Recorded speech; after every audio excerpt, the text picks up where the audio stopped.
Hey, ladies and gentlemen, Envizion Revelations here, Heyo, I'm Echo Hour. and welcome back And to this is Dual Dual Architects. Yay! Alright, so we had a good show last time. We had a guest, and that was exciting. Jack, very brave to come on our little show. Kudos to him for braving it. We're not going to have a guest this time. We're just going to be building. I don't think We're just going to be building. You don't think he liked you? Oh, why do you think that? I was just being sarcastic. He is a great guy. He is a good sport for coming on too. Yeah. You'll have to check out a couple of those mods he talked about. And we'll have to get somebody to come on the show next time. I mean, if anyone will be the second brave soul to come on after watching that. We'll have to find somebody too. Alright, so this is going to be just a good building episode. We're not going to have a whole lot of distractions this time to build, talk about building, and all the fun stuff of towns. So, Echo Hour, would you please start?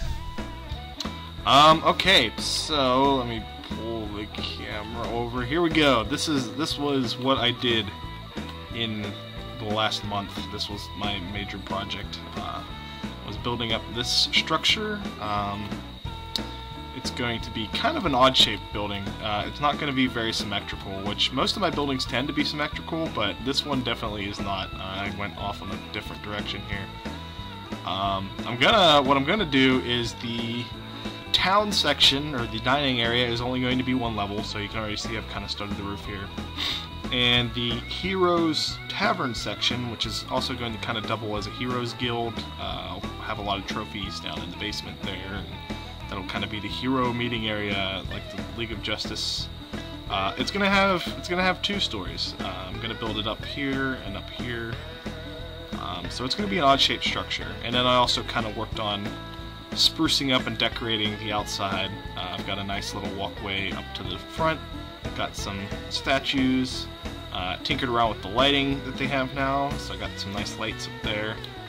And then my other thing that I was focusing on in the break, which is my tactic, not everybody may do it this way, but what I tend to do is I like to just wait and not give my people stuff to do and let them get the happiness up so that I can get people to show up. So right now I've got rooms that I need to fill, and as soon as 2 more people show up, I can start.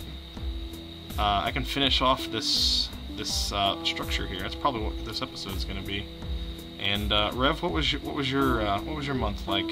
My month was spent building this little mill here, which I'm quite proud of. It's got this little spinning wheel next to it. I've got flour apparently floating in the water. That's okay. Just a little wet. It'll dry out. I got my farms being irrigated here. I'm gonna start putting more plants, and they're building fences. I'm trading with his dwarven caravan, selling him lots of gels. So all my people are pretty tied up at the moment.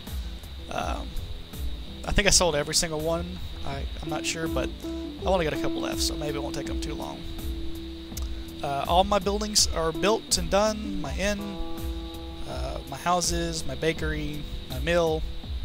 All this is nicely done, and it's time to expand. I think Echo Hour occupies much more of the map than I do, and I feel a little intimidated, so I'm going to start expanding out, starting here where he's actually built most of his town, so we're kind of going in opposite directions, which is kind of funny when you think about it. You know, we started at one spot and we're expanding to each other's spots. But I'm starting here with a forge, which is going to be an outdoor forge, because I like seeing those like in the games and stuff. I might put a roof over it, you know, another wheat roof so it can burn down, but yeah, that's okay. And I want to put down a couple more rooms to get some more immigrants to come in to help me build everything. I also put all my mills in here just because it kind of makes sense. It gives me more room in my bakery. I've also got safe havens for my animals so they don't go extinct. So I got them over here. They're all turned off though. So when I start my meat production, I'll make sure all my animals aren't dead by then. So Still haven't gone down to the next level of dungeon. I'm a little wary too because I just don't want to lose all my people. So I'm advancing a little slower. I have bought all this iron and anvil though, so I can start making some glass and stuff. I really want to start filling all these holes with glass. So that's going to be my primary task for now is to get my forge up and running, get a few more immigrants, and be building on those structures. And one more thing is I've only got one miner. Should only have one miner. Or yeah, Gandalf. Gandalf, you're my miner. I want to armor you up when I get some armor going. And there you are. And so you're the only one who's going to be digging, so I shouldn't have to worry about people running in, digging into some cavern and dying because they're not prepared. You will be prepared. You're going to be my go-to guy. I'm going to love you, Gandalf. None shall pass you. And right now, you haven't hardly done any digging. I am digging into, I just got to level -6 just now. I just opened it up. And my guards are already doing... My guards are already doing what I have them there to do, and that is picking up the messes that the barbarian leaves. Fortunately, in the last episode I had 4 barbarians. Now I only have 1. 3 of them died. Horrible, grisly, robustly satisfying deaths for me. And they were replaced by a elf, which is great news in my book. And not only 2 knights, but one of those knights is Sir Punchwood. So as long as I can keep my heroes fed and happy, I'm in a happy place right now. No offense to Sips, but of the two named heroes, I would much rather see Sir Punchwood than Sir Skeleton. So. Oh, but I like Sips because he's the guy, you know. He's the guy. He's the Sips, the big Sips. So can't give him too hard of a time. But yeah, I like Sir Punchwood. Oh, I'm not gonna give him too. I mean, in my other world, I built the church to Sips. So you know, it's. That's right, you did. Yeah. You did.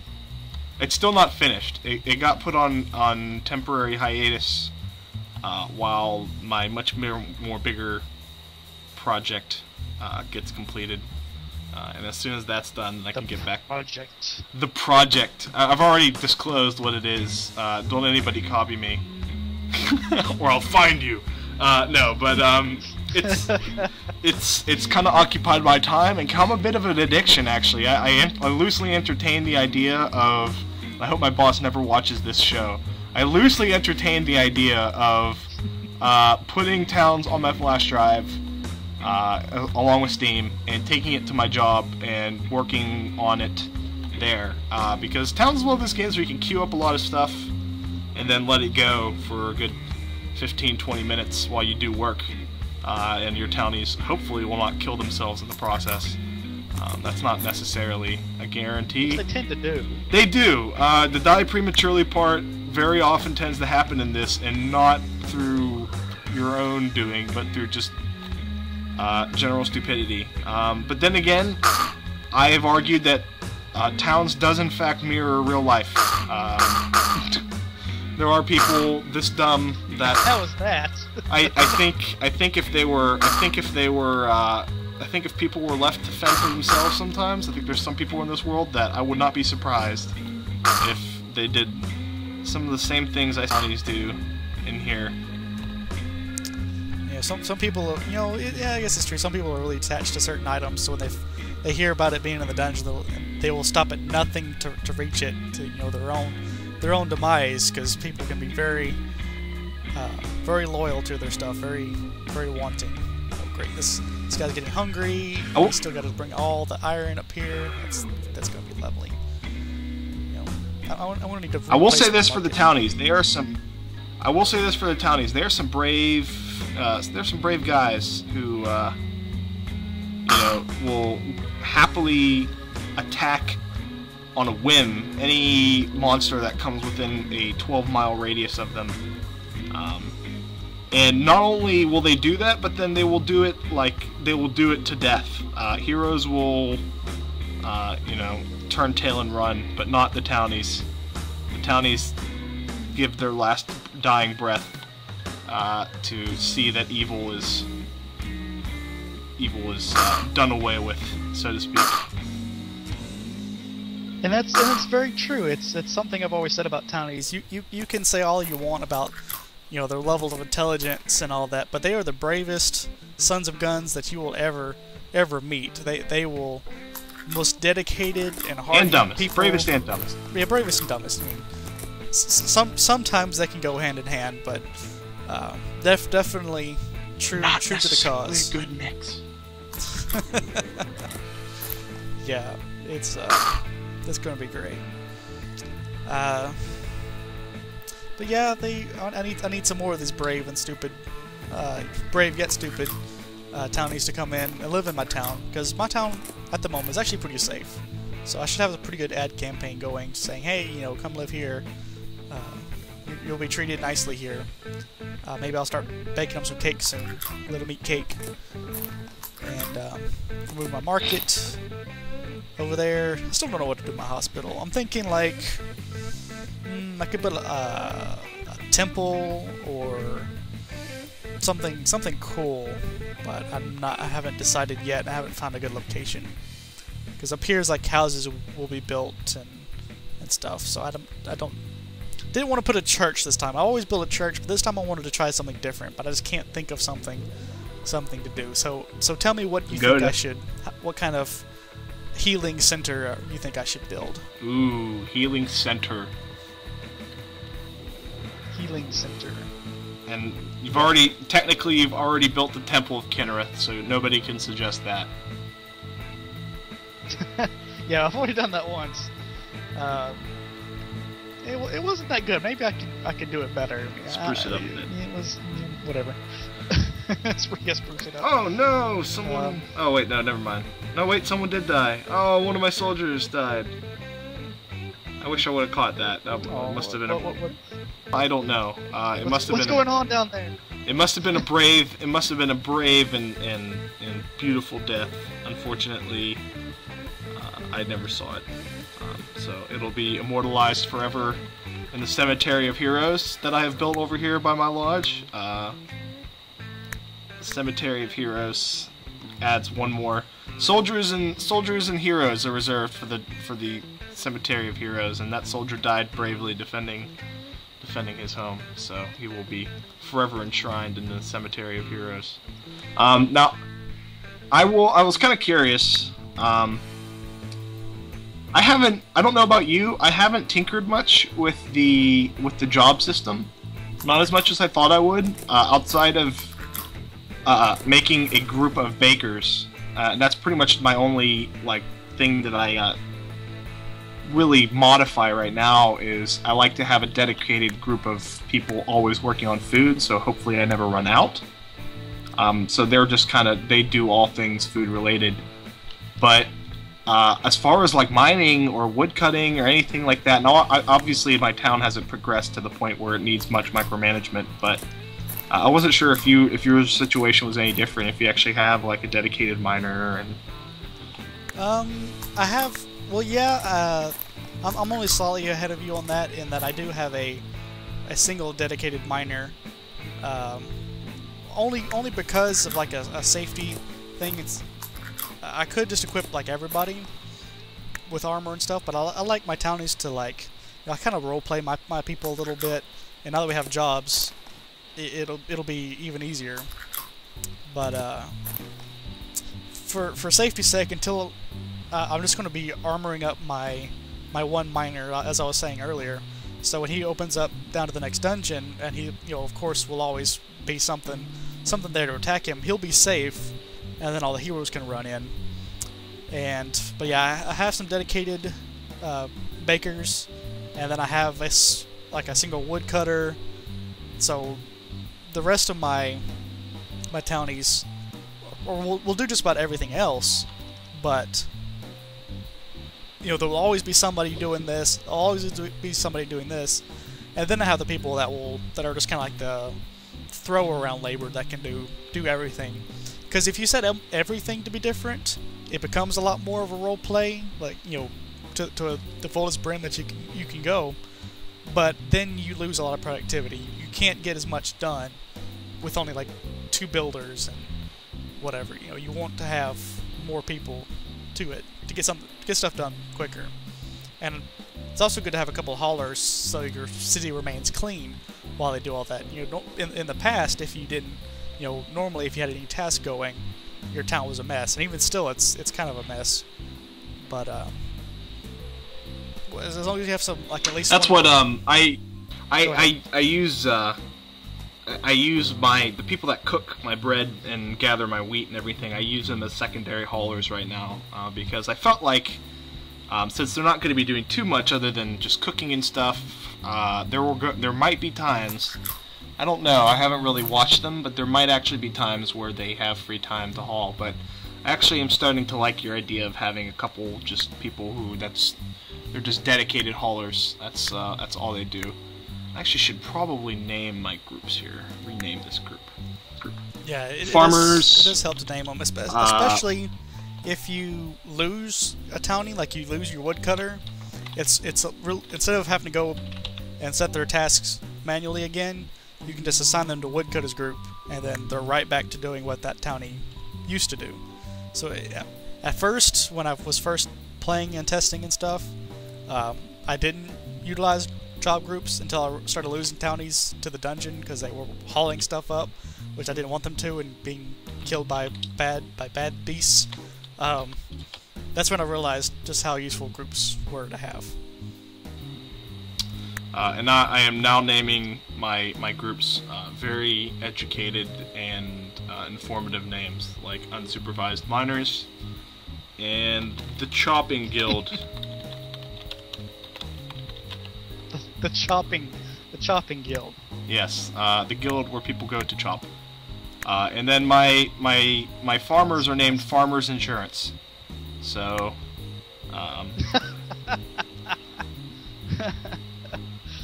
so already I've ruined your ability to monetize this video. Yeah, pretty much. It'll be we can change it. We can change certain things so that it's similar, but it's different enough that it's copyright. We can just have the goblins, you know, chant, "We like farmers, yum yum yum yum yum yum yum." That's perfectly fine. Yeah, that'll work. That'll work. Yeah, that can become the new town's. That can become the new town slogan right there. Instead of you know, build, explore, die prematurely, it could be "We love farmers, yum yum yum yum yum." and that's perfectly fine. It's fine by you. Yeah. I still feel my people are going really slow. Now I've decided what I'm going to do is probably not just yet. Maybe next episode I'm going to convert one of my townies into a special civilian class, and I'm going to gear him up with the best armor and the best weapon I have available to me, and I am going to have my own personal hero that I can send down into the dungeons and do with as I please. He will become the hero. He'll become the hero of this town. All will know his name. They will speak tales, and they will raise statues and raise glasses in his honor at this town that remains nameless. The town of Untitled. Always remember Thomas Morphew. He was the first. Never forget the 34th rule of acquisition. It was a Star Trek reference if anybody didn't pick up on that. Okay, well now we're establishing who's a nerd around here. But Thomas Morphew. Yeah, well, you know, that's what. Thomas Morphew was the single townie challenge person that Caprontos, one of the other mod forum moderators, was doing, and he survived. I don't know how long he survived, but he got all the way down to the Snicker floor, and he was eventually brought down by one of the beasts. But he survived for so long, and he truly kicked ass for being a little lonely townie that I dedicated a statue to him. It's not in the game, but I made my own. Oh, Siege! Where are they at? Stuff's dying. Slimes! Slimes! Do not slip upon them. See, I wouldn't have noticed this until after my people were dead. Well, it's just some slimes, and they're going really slowly, so they weren't that hard to find. Don't worry, sports fans. It was just some slimes. Yeah, it's just some slimes. It doesn't look like anyone died. You made our viewers afraid there for a moment. Well, I always get afraid. I mean, you never know when it's like some ogres and or when I hear siege, it's like yelling fire. They'll be playing the game while they're watching the show or listening to the show, and they're like, I start yelling at siege, and they're like, where? And, no, it's in the show. It's sympathetic fear. Man, they spawned all the way up here. I ran all the way into. up here. I got to the Snicker floor on where I'm working on this project. I have, oh dear, I have just on the side while I'm passing the time for my project. I've been dungeoneering and going down and doing stuff. But I noticed that there was one cave troll down there, and that cave troll annihilated all of my heroes and all of my soldiers. It just, townies were going there to pick up corpses, and were literally just getting picked up and having their heads bitten off as they arrived. They didn't even last enough to hump the cave troll before they were a pile of bones and gore upon the ground. And that was that in this game. Yeah. It was called a cave troll. I'm pretty sure it might be a rare creature on the Snicker level. I don't know, because he was the only one on that level, and I haven't gone any deeper than the Snicker Blade level. But he annihilated everyone. I went from having 9 heroes to having 2 before all was said and done. And ironically, it was one of my own soldiers that I had equipped with diorite armor and a silver sword that showed up and made decent enough work of him before he could kill more of my townies. Wow. I think it's something interesting to note is where the siege came from on mine. There's a couple dead gels, a red and a green, and some bones. But I have no idea unless fighting happened up here, which I don't know how they were fighting up here unless a hero happened to be passing by at the time to kill a couple of them. That's just odd that I would find results of fighting here where they started instead of going through town. It's very strange. Alright, can my soldiers handle a couple Cyclops? Yes, apparently. Oh no! Oh, don't die! Don't die, Anklaville! Oh no! There's another soldier down. Oh, no. This is why I'm building 2. Bites the dust, everyone. Yeah, this is why I'm building 2 Ite Smithies, because I need better armor than wood. And this is why I haven't dug down to the dungeon. I'm waiting and biding my time, so I'm thoroughly prepared. I am perfectly fine with my townies dying. In fact, I prefer it. Graveyard's got to be used at some point. Yeah, well, I think my graveyard of how many? 1, 2, 3, 4, 5, 6, 7 people. I think 7 people dying is enough. I have an emotional attachment to my townies. I want them to live and live happy lives, so that I can eventually take it all away from them and make them suffer. That's the whole plan. Is to build up false hope. Any viewers probably think I am a sadistic, just a really sadistic person, and I'm actually not. I'm a nice guy. It's just when it comes to these simulation games, Towns bring the worst out of them.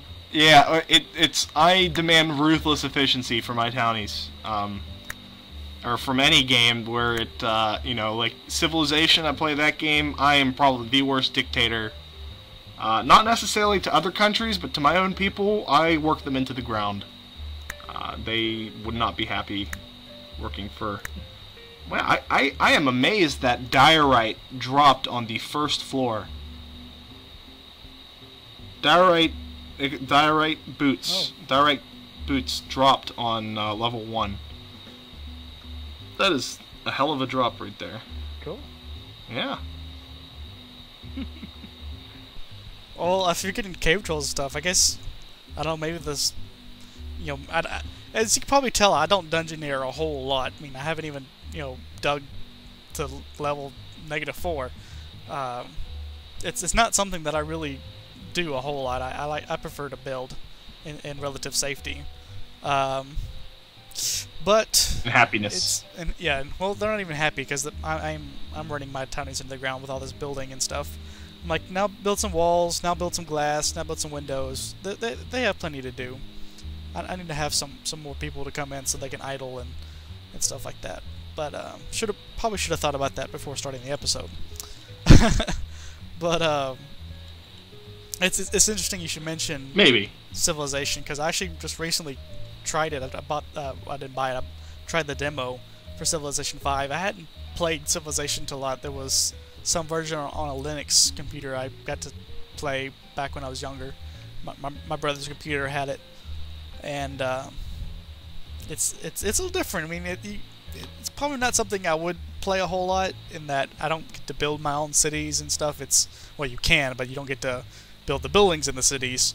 But it was actually, you know, pretty fun for me getting to play it and test it, and I was pretty much like Echo Hour. I was in the Liberty, like, social, whatever they were called. I was like, yeah, I want to have life, liberty, and freedom, and everyone's gonna be happy, and you know, and worshiping, and everyone's gonna be happy. And then I saw Rome, and I was like, must conquer Rome, and then I conquered Rome, and this big army I had built. And then I was going for Egypt, and then I reached my 100 turn limit for the demo, and that was it. It was all over. So, yeah, it probably would bring the dictator out in me too. Just a matter of time. And I'm starting to think I might have picked the wrong roof for my lodge. I don't know. The jury's still out on my roof. I used the brick roof on my lodge. The stone roof. I'm still debating on it. I'm still not sure if I like it. I might end up making it into an overhang instead of just to the edge of my wall. I don't know yet. The jury's still out on the aesthetic of this structure at the moment. We'll see. I had hoped to build something. I had hoped to build something epic, and so far it's a bit of a disappointment. I don't know. Maybe other people like it. Right now, I'm not too keen on it. Maybe I've just got stars in my eyes from working on my secret project, and I'm just like all other things. Possibly. All other things seem like little baby projects compared to this, compared to that. But I don't know. I want this lodge to be something cool. I want this lodge to be. It is almost at the center of the map too, and I kind of want this to be what the town is built around. So, then my other side projects are I have to start working on this market. Come up with a name for it. I don't have. Well, your name is the name for your town is Shakespeare.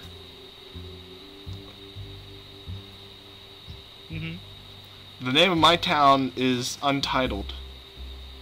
The ever witty and clever title of Untitled. Untitled.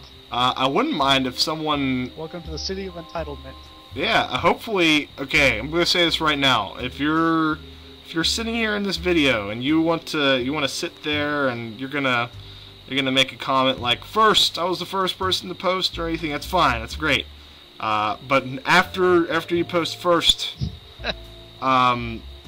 just add what you think the title of my town should be. And if you do, I will give you a shout out, and I might raise a statue in your honor. That will look suspiciously like the stereotypical stone statue of a guy with a sword and a shield. But I will name that hero after you, faithful viewer, that doth named this village. The hero will be recognized in your likeness. All right. You tell him that what was to name his town. End of my spiel. And tell me what to build for my healing area. What should my hospital be? Where should I put it? How should I build it? And that's gonna do it for this episode. We've run out of time. We got some building done, and lots more to go. We'll try to have a guest next episode. We'll see. A couple more people died. Yeah, a couple more people dying on his side. Everyone's still happy and alive on mine. We'll see if that holds for very long, because I'm itching to get down to the dungeon too. Alright, so I have been Envizion Revelations. And I've been Echo Art. And thanks for watching. Bye. Bye-bye.